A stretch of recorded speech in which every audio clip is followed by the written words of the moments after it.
Well, I think like most people, I have my own mental health journey that I've experienced. And when I was in college, I was studying psychology. Um, a lot of things came to a head. A lot of trauma, a lot of depression, ADHD, which at the time I was not aware of. Because everything came to a head at that time, I decided to go into therapy myself. And I found a lot of healing. I found a lot of skills that have been useful throughout my entire life so far. And what better way to celebrate that growth in myself and to share that knowledge with people than to become a therapist myself?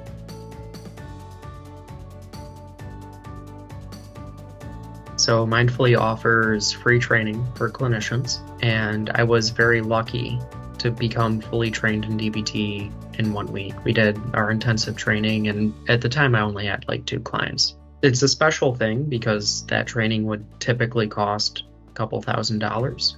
And me being a brand new clinician at Mindfully, I was given that for free. The reason that I decided to pursue that was because the reality of it is you don't know who's going to walk through your door, or you don't know who's going to be meeting with you on the other end of the computer, right? So if I'm trained in DBT and I'm prepared to handle those high acuity, high intensity cases, and I have those skills, that means that I'm prepared as a therapist to help pretty much anyone who comes in.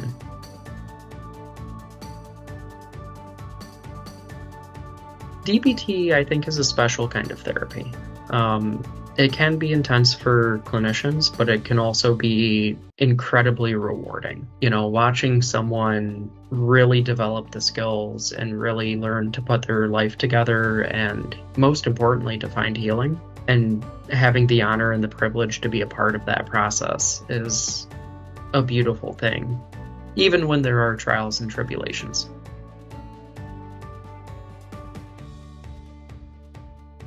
I have a couple stories I'd like to share. I had a client who was very excited about nuclear fusion. This was the first time that we had a successful nuclear fusion experiment. As a therapist, I sat through that session, and I kept trying to redirect.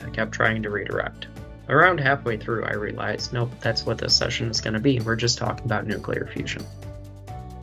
And I was terrified because I need to write a session note, and how am I going to justify mental health treatment when all we've talked about is nuclear fusion? So at the end of that session, I asked the client, what's your takeaway? Like, was today helpful? What are you walking away from this session with? And what he said humbled me.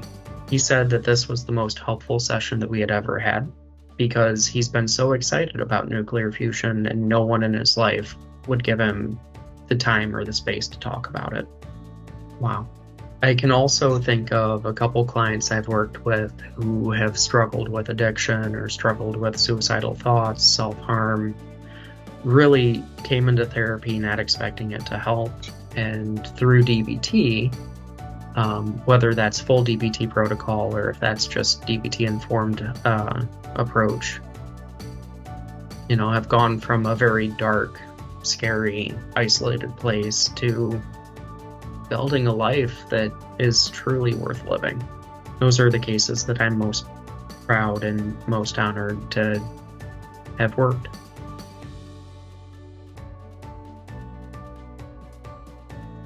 So in a perfect world, every client would keep every appointment.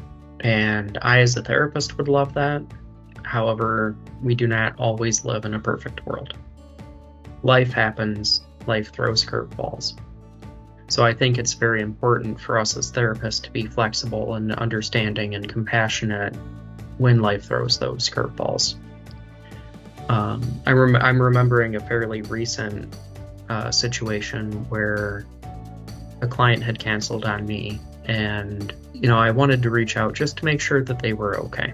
And so I reached out to them, and they reassured me, yes, everything is okay. We were able to reschedule the appointment, and I'm looking forward to seeing them next week.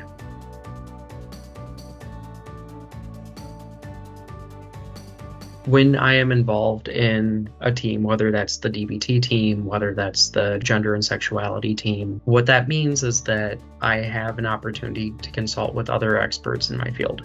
What that means to my clients is that, yes, you're working with me as a person, but I have a whole team of people behind me. I have a lot of opportunities as a clinician to consult on cases and make sure that my people are getting the best possible care. It also means that I have a lot of opportunities as a clinician to grow. So if there's a particular diagnosis that I'm not used to working with, or a particular demographic that I'd like to learn how to work with, maybe I'm a little bit nervous that I'm not going to be able to provide the quality of care that that person deserves, I have that opportunity to consult with people to make sure, yes, my people are getting the care that they need.